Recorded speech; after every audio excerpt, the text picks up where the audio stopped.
All right. So what else is going on out there?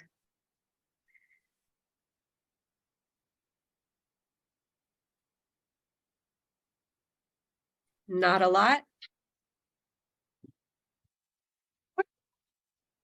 Actually working on a business transaction of purchase HMB. So I'll look for an agent too.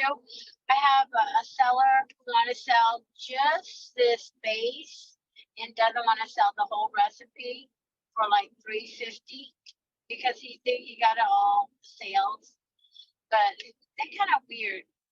Wait, So I'm sorry, I'm having a hard time understanding you. So you said okay, something to sell something? Yeah, I have a seller. I've known a seller. They specialize in building the restaurant and then reselling it.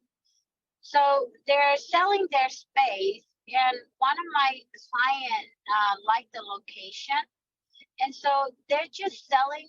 The seller said he's offering just to sell the location. It's a lease for like $350. Do you what? So in this type of a transaction, is up to the buyer whether they want to buy it or not, right? Yeah, I mean, it sounds like they're just selling assets in place. So it's like the equivalent of selling a restaurant that's closed down, that's no longer in business. You have a kitchen build out, and you have some furniture, you might have tables and chairs, maybe some booths, maybe a buffet or something like that. But you basically have some assets that are in a location, and that's really all there is and all you're selling. So, I mean, in theory, if somebody wanted to pay $350 for that, I guess they could. Most of the time when I've seen restaurants that are not operating, they're generally selling for substantially less than that, maybe 40,000 up to about maybe 125 on the top, max. But I suppose, if they did a really good build out, because what they're selling is like, it sounds like the assets and then leasehold improvements. Most buyers are not willing to pay for leasehold improvements, at least not buyers of existing businesses. So yeah, if they can get it, more power to them. Yeah, they say that they do good volume, like 100 to 120,000 a month. So if they sell the business, if including everything, it'll be 450.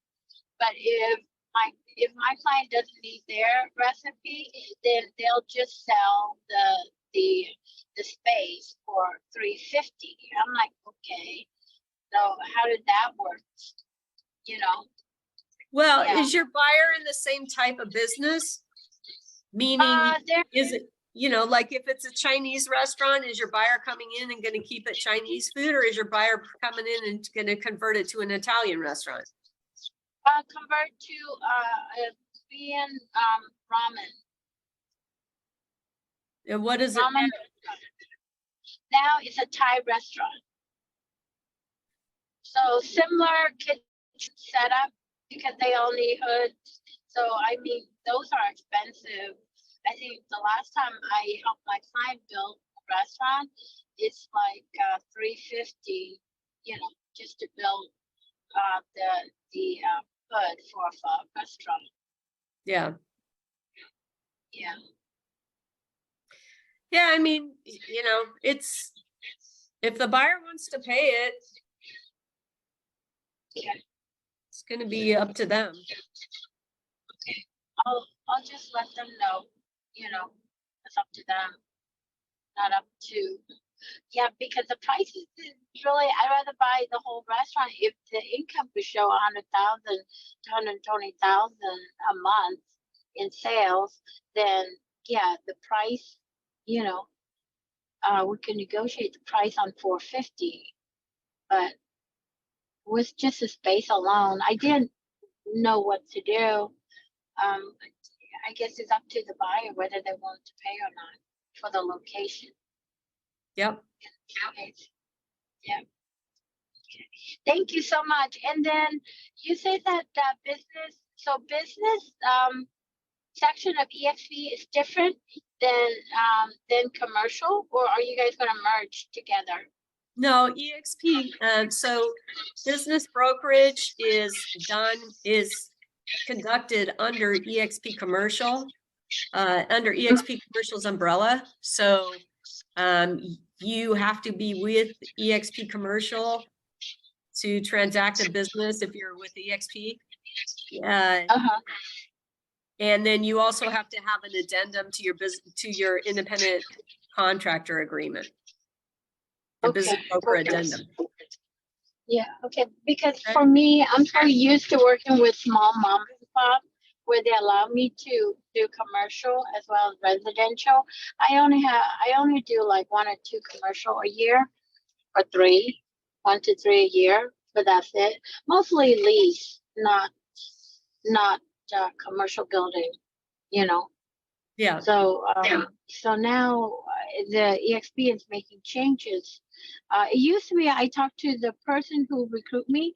They say that I could do like 2 or 3, you know, transaction a year. No, 7 transaction a year.